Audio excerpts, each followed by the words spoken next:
Welcome everyone, John Denton here, and this webinar is for all of my mentoring group participants, coaching and consulting clients and invited guests. It's based upon the content we covered in a recent business owner mentoring group workshop, and I'm going to be talking about processes and systems and also what David Lee Roth and BOEING have in common. And we'll see how many people know who David Lee Roth is. But first of all, just a few housekeeping matters.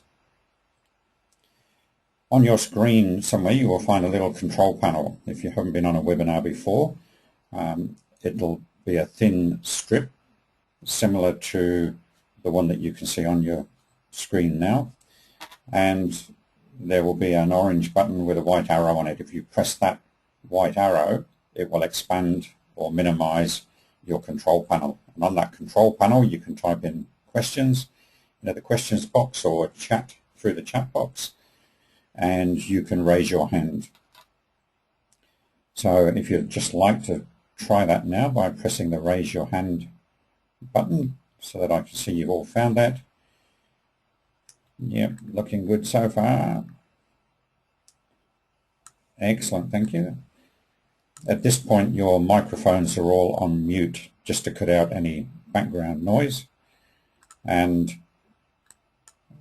when we get to interactive parts or when I ask questions, things, then I'll turn your microphone on. If you want to speak in the meantime, please interact and join in. Just press the raise your hand button and I'll turn your microphone on. So that's the housekeeping out of the way. So what are we going to cover today? We're going to review the content from the last workshop, which, as I said, is about systems and processes and what David Lee Roth and BOEING have in common. We'll take some questions and answers, and then at the end I'll tell you what to prepare for those of you who are attending the next workshop in June. Okay, before I put on the screen, in the workshop this month I gave everyone in the group a piece of paper with 9 shapes and 9 letters of the alphabet on it, and I gave the group 10 seconds to remember which shape went with which letter. And I started by saying that in reality you could remember the shapes and the letters and which letters went with which shape in probably less than a second. But nevertheless I gave the group 10 seconds to do that exercise, and then when I asked the group to recall which shape went with which letter, the group only got a very few right. So let's have a look at that again now. So this is what I gave everyone, with 10 seconds to remember which shape went with which letter. Some of you now are probably busily writing those down. Well, sorry, that was more than 10 seconds. But as I said, the group only got a few of the shapes right. Now, if we apply a system to remembering the shapes and the letters, we can remember them accurately in less than a second. How can we do that? By having a system that triggers out things in our brain that we remember and know and familiar with. So if we present the information like this, then you'll never forget it. And you'll never forget that again as long as you live, I suspect. So how does it work? Well, the letter A, for instance, is made up of that shape. And if we go to the letter F is made up of that shape. And that's how you can remember it. All very simple. And that's because the brain knows the noughts and crosses grid. The brain, hopefully everybody on this call knows the first 9 letters of the alphabet, and in less than a second the brain just clicks and puts them together, and you'll remember that forever. So it's about having a system and how you present information to people as well. So what's the benefit of having a system? The benefits of systems. Systems save yourself time, energy, money and stress.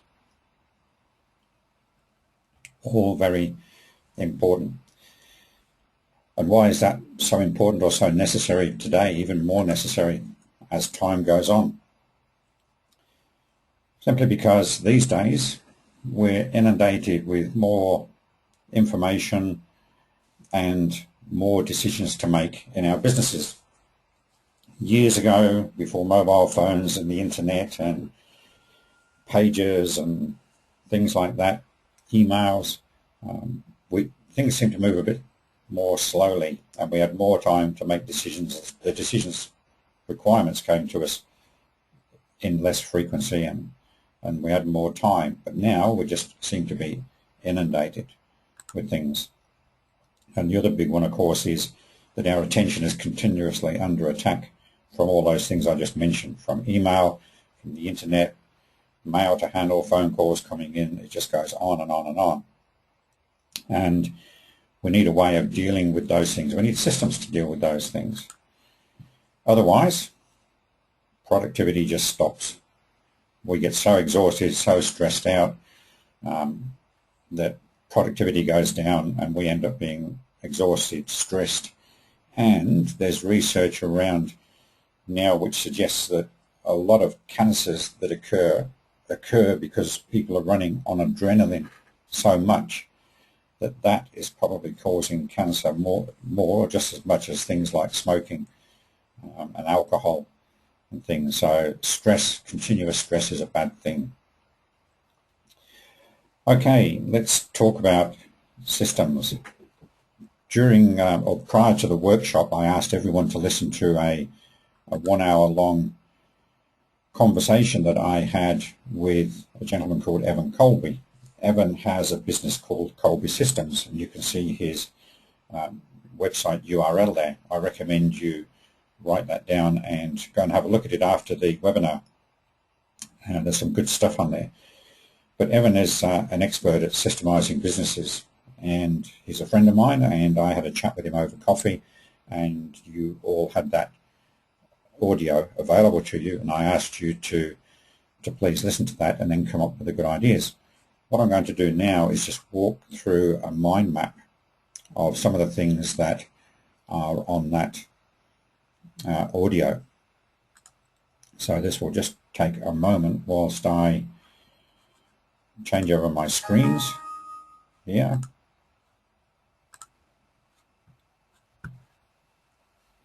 Here we go.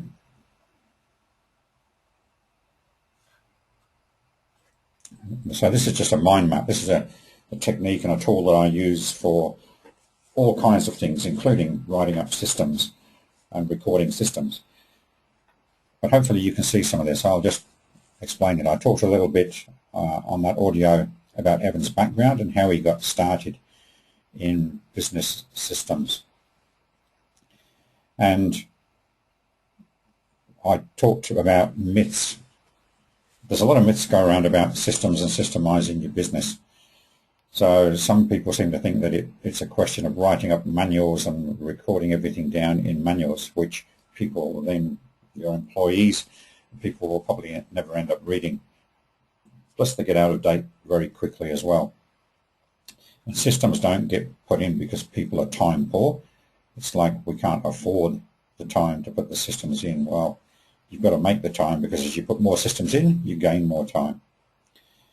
The other myth is that, well, things can't be systemized. But in essence, most things that are repeatable in a business can be systemized. I'll talk a little bit later about the difference between processes and systems. Every single part of the business needs systemizing. Some people think that it removes creativity. Well, yes, in the likes of McDonald's and some of these franchises, it does remove creativity, but that's what the franchisor wants, because he doesn't want creative people in his business. He wants everything to run consistently as it's meant to, regardless of who's working in the business. We looked at and talked about some of the things that you can systemize, and it comes down to protecting your brand and your culture, and like with a franchise, just maintaining that quality that you want in your business. How far can you go? Well, you can go a long way, or you can just go a little way. It depends how tight a context you want to run your business in. How do I get my people to follow systems? Well, one way is to introduce checklists, and we'll talk a bit more about that later on. Evan talked about the benefits of systemising a business. We'll have a look at that again a little bit later, but you create efficiencies, you reduce stress, you ensure quality, you can have a much happier and calmer workplace, hopefully. And then there's some discussion on there about Evan's process and how he goes about it, which has changed lately because, like any good business, you continually review and refine your systems and processes and how you deliver your service. And there's a transcript of this audio as well available on Basecamp. So let's go back to the presentation, which will take me just a moment to change screens again.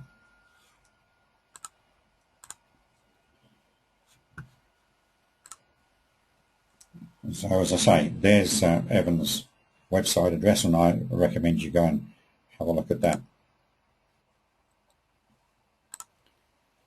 So what were the best ideas that came from Evan's audio or the transcript, or what are the best ideas you got out of the workshop that we had? If you've got something you'd like to contribute, please raise your hand and I'll turn your microphone on so the whole group can hear you. What are some of the best ideas around systems that you've got so far? For me, one of the best things that came out of it was understanding what a system is and what a process is, and the fact that there is so much in a business that you can systemize. And the other thing was making the fact that you don't have to have a document full of systems and processes all written up in words that people are never going to read. But Evan explained how you can create videos and diagrams and all different kinds of ways of getting people to follow systems and understand them very quickly and easy and keep it alive and keep it working. So, okay. So what are processes and systems? What's the difference? And again, some of this comes from what Evan was saying on that audio. Basically, a process is where you start something, you do something, and then you end something. So if you think about your business, think of a start point and think of an end point. That's what I get people to do when we're looking at their systems and processes. So the process could be when an order comes in to the business, and the order then has got to be processed, it's got to be entered into the system. Something may have to be manufactured, or stock may have to be taken off the shelf, or both. Or it may be a case of delivering a service. But something happens, and then the end point generally is something like an invoice going out, or better still, the money going into the bank from the client. So you need to define your start point and your end point, and then work out all the things that have to happen consistently in the business between those 2 points, and then document it. So the next point is that a process is the flow of work through the business. Think of it as business flow or workflow.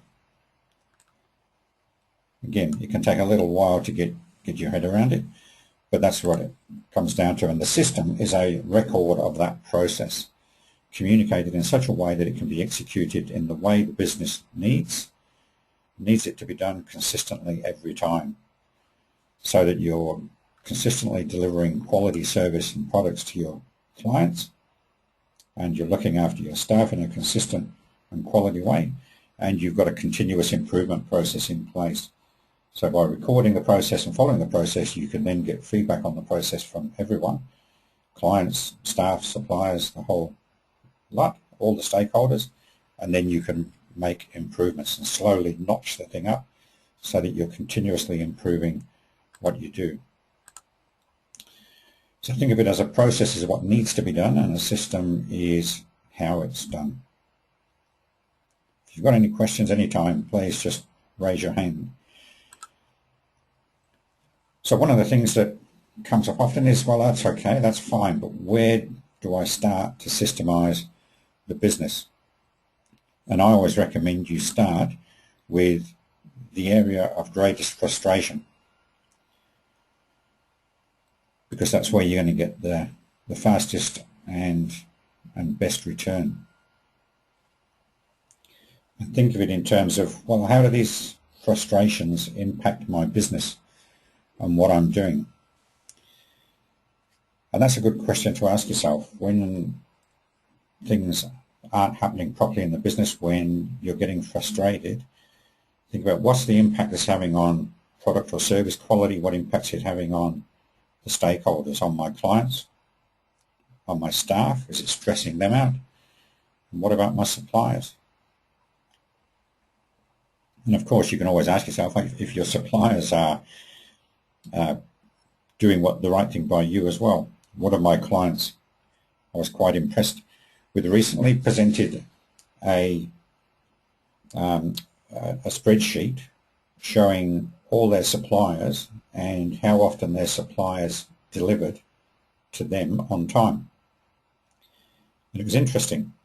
Quite a few of their suppliers were actually being late on their promised delivery date to my client. But then my client, having collected the data, was able to go back to those suppliers and say, hey, what's going on, guys? You're always telling me 2 weeks, but you're not delivering for 3. That's impacting my clients and my delivery to my customers. So they've got a system there for monitoring and tracking those things so that they can give feedback to their suppliers. So it's all about where's the frustrations in the business, what's causing the business problems, and how do these frustrations impact the business. In that particular case, my client's having to be late and slip deliveries to its clients because its suppliers aren't performing on time. Think about what results you're not getting because of these frustrations. So these are all reasons why you should introduce a system into those areas, and how to pick the best area to start putting your systems in. Where am I feeling the most pain? Where is it causing me problems in the business? Think about how it's impacting you personally, emotionally, financially, health-wise, time-wise, and so on. As I said before, stress is a major health issue. Running on adrenaline all the time is a major health issue. So, as I said at the beginning, systems save yourself time, energy, money, and stress. So think about how not having a system in place is impacting on you personally, and you'll be quite surprised. Maybe it's causing you to work long hours. Maybe it's getting you angry, so you go home to your families angry and stressed out at night, or you're not sleeping. Maybe it's impacting you financially. There can be all sorts of spin-offs from this.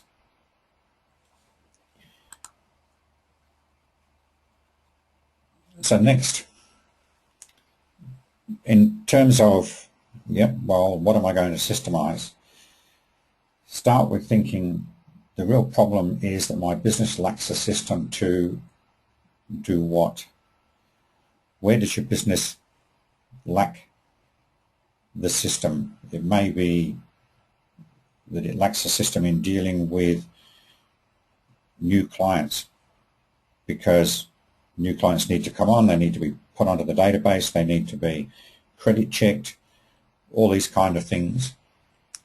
And maybe that's not happening, and then maybe you're getting payment problems and issues later on, or whatever. Think about the real problem is that my business lacks a system to do what? Then think about what will be the benefits to the business of implementing this system. So again, work out what the reward's going to be, what the return on investment in your time to put that system in is going to be. That will give you the motivation, hopefully, to start doing something. And what will be the benefits to me personally. So these are all reasons for doing it. And then work out, is it worth doing it? Sometimes people get caught up on things in their business which they think are a real problem, but when you look at the problems it's causing, it's probably quite trivial.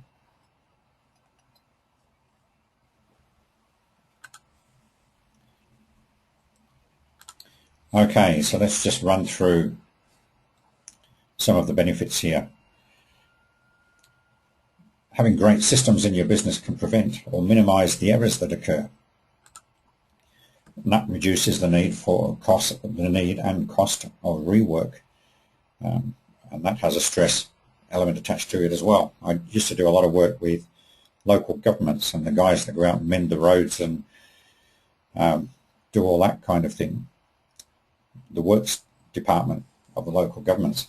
And when they had to do rework, it was an amazingly costly exercise. If you've dug up part of a road to put something under the ground and don't put everything back correctly and do all of that and then have to take it up again, I mean, the costs and the time that creates is just enormous. And I'm sure you can all think of examples in your own business where having to redo things costs you. It's much easier to train staff and temporary staff and people coming into the business. By having good systems, you can get people up and running a lot quicker. You can bring people in on a temporary basis for holidays, sickness, things like that. Or you can outsource. This is becoming a big thing these days for a lot of businesses. They're finding that a lot of routine and repetitive parts of the business can actually be outsourced quite cheaply, and the quality and everything still maintained. Having systems frees up time for the owner to work on the business. Now that's a great one. And it's a question of getting started. A lot of business owners struggle to get started because they don't have the time, but just investing half an hour every day to get things started and get things underway, soon that starts to repay itself in gaining more time. And then the snowball effect takes over. Also, of course, with great systems, the owner doesn't need to be in the business. The owner can take holidays and monitor the business dashboard or the control panel and see what's going on, and if necessary intervene. But hopefully you come back from holidays and everything is still running possibly better than it was when you were around and interfering with people. Things get done consistently. Again, it's that consistency of quality, delivery, and getting things done in a timely manner. And another very important part of having great systems is the business then is not owner-centric. So why is that important? Because at some point, if you're going to want to exit the business, and you should all be planning towards that at some point, or if you want to reproduce the business and franchise it, grow the business, open up another branches, departments and things, then the business can't be built around you, the owner. I've looked at a business recently because the owner wants to sell or be acquired by another business. But the problem is that it's a great business doing 1.6 mil at 60% GP and paying the owners a nice little, well, not so much little, but a nice income. But the problem is, for a buyer, the owner, one of the owners, does all the selling in that business nationally. So he's working away a lot, he's traveling a lot, all the clients know him, it's all down to his relationship with those clients, and all the technical expertise about the product is in his head. How is he going to sell that business? Nobody's going to buy that business and let him walk away. He's going to have to do an earn-out for a couple of years at least, because he hasn't separated himself from the business. So systems help the business to be not to be owner-centric, which means the business then becomes saleable or reproducible, as I've just explained. So a little bit of light relief coming up and some good points that I want to make. What do BOEING and Dave Lee Roth have in common? Who knows who David Lee Roth is? Raise your hand if you know who he is. Only got one so far. Okay, only one person knows who David Lee Roth is. I'm surprised. Maybe we need a few more people from the 80s here. Before I get on to Dave, let's have a look at BOEING and what Boeing has got to do with systems. I'm going to play a very quick, short little video here. Parking brakes and hydraulic check. Brakes on. Pressure? About 800. Check. Booster pumps and pressure. On. Check. Carburetor air filters on to keep dust out of the engine. Fuel quantity. Tanks 1, 2, 3, 4. Right and left. All full. Okay. We're all set to go. Yep, we're all set to go because the pilot's done his flight checklist. That was the flight deck of a B-17 bomber in about 1945, and that's actually an Army training video showing these guys in its Army. I don't know why the Army fly planes in America, but anyway, that's an actual training video from about 1945, or part of it. And I show that and the fact that it's a B-17 because back in 1935, I'll just read you a little story quickly about, or I'll tell you a story, which is in a book called The Checklist Manifesto. In 1935, Boeing and Douglas were competing to get a large order from the American Army for a bomber that would carry a certain payload, fly a certain distance, travel at a certain speed, all these criteria that it had to meet. And there were only two planes that came close or met that criteria. One was the Douglas, one was the Boeing, what became the B-17 Flying Fortress. The Boeing was the favourite to win the deal because it went faster, carried more bombs, and it could do that because it had 4 engines. But that made the plane very complicated to fly. And in 1935, there was no such thing as a flight checklist. So it all came down to a fly-off between the two planes to see who would win the deal. The book reads, the plane roared down the tarmac, this is the Boeing, lifted off smoothly and climbed sharply to 300 feet. Then it stalled, turned on one wing and crashed in a fiery explosion. 2 of the 5 crew members died, including the pilot. And it goes on, but after the result of that crash was that Douglas got the order, which nearly sent Boeing bankrupt. But in the investigation afterwards, instead of coming up with more training for pilots and things like that, Boeing created a pilot's checklist. So for the first time, the pilot's checklist came about. And it's an invaluable way of making sure that people follow systems and processes correctly, is to introduce checklists. And as we know, checklists are still used today all the time on aircraft and things. So interesting, checklists didn't come into play until people had lost their lives. So who's David Lee Roth? Okay, Alex, would you like to say something? You've got your hand raised there. Alex, you're on. With my hand raised. Hello, can you hear me? Yep, if you could just get a little bit closer to the mic. Can you hear me now? Yep. Hello? Can you hear me? Yes. Okay. Actually, I don't know when my hand's raised. Is my hand raised when it's green or when it's red? I'm not sure. Right? I can't see your control panel, but it's not raised now. Okay. Evidently, it's when it's green. I've been a bit confused by that. I didn't know I had my hand up. Okay, no worries. So who was David Lee Roth? Because you're the only one who seems to know. He was a big rocker back in the 80s, really, and he was a bit of a rocker with a difference. He had a system. All right, let me show you very quickly a clip of David Lee Roth.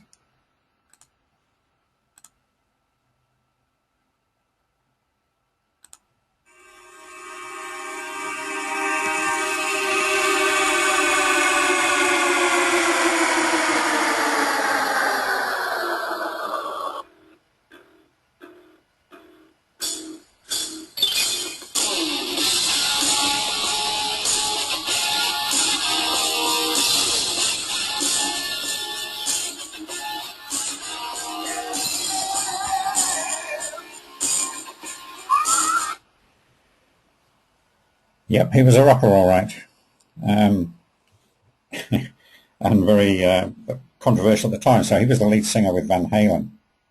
Well, I understand they're touring again as well.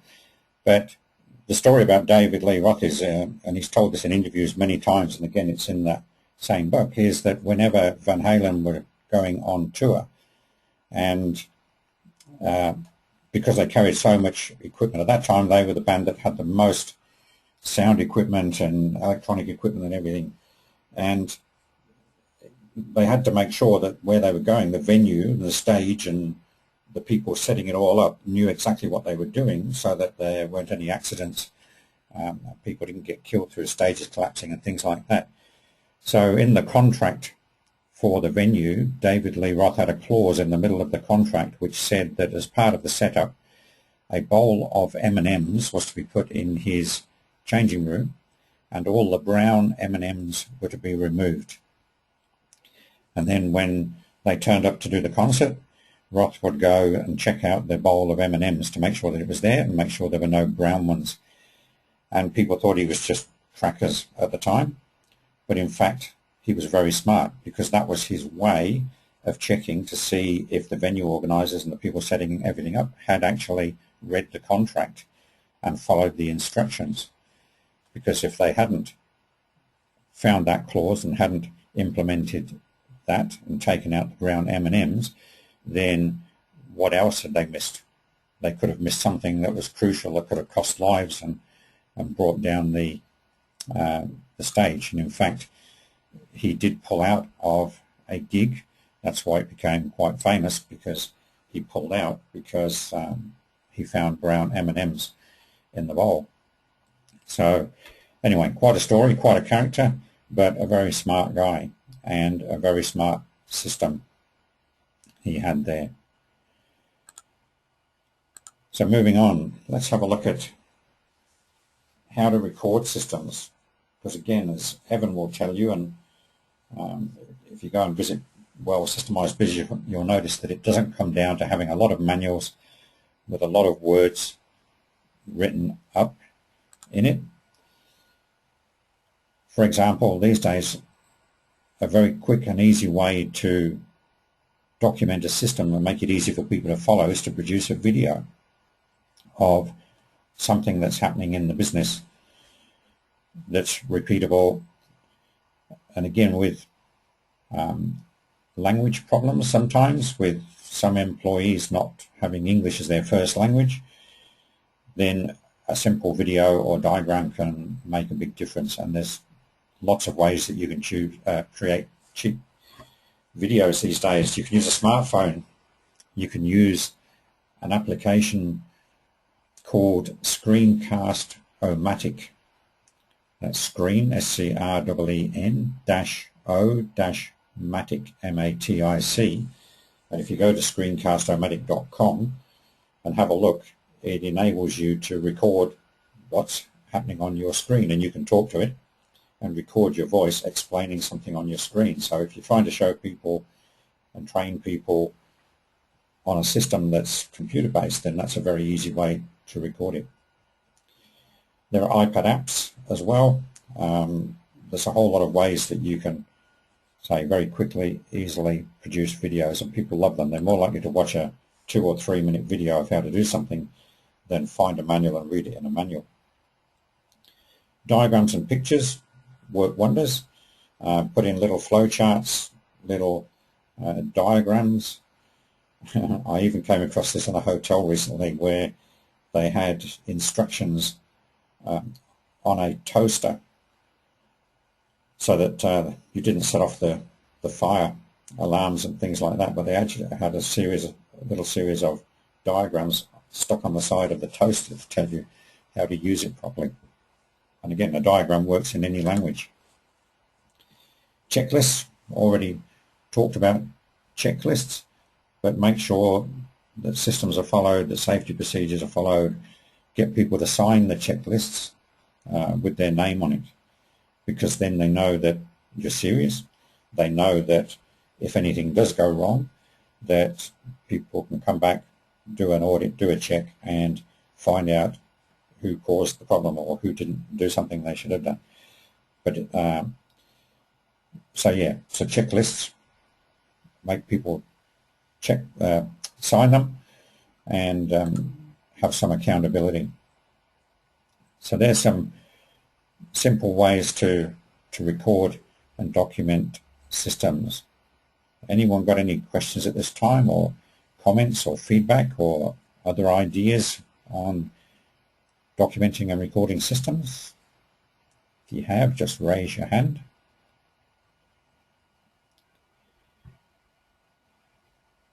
Okay, Tony, your microphone's on. Yeah, I'm just testing it really, but nice of you. I've joined the group at last. I hope you can hear me all right. You there, John? Yep, I can hear you. Oh, good, that's right. Yeah, I'm just writing this down urgently, the checklist business, because in my business it's obviously coaching, and that's what worries me, and it's getting my brain thinking about. I think probably a video is probably best, because I deal with a lot of young people. Who, about to say, are not that bright, but they're young and they're learning. They tend to be a little bit slow. So I think depending on the age group of your employers or the problems issued, it will depend on the medium you're going to use. And I certainly think the video one is the one to use for us, because there's so many of them on Twitter and all these sort of multimedia stuff, and they know a lot more about it than I do. So I shall go down that route. But thanks very much for the idea. So I'll try that as soon as I get back. Okay, that's it, John. Yeah, thanks, Tony.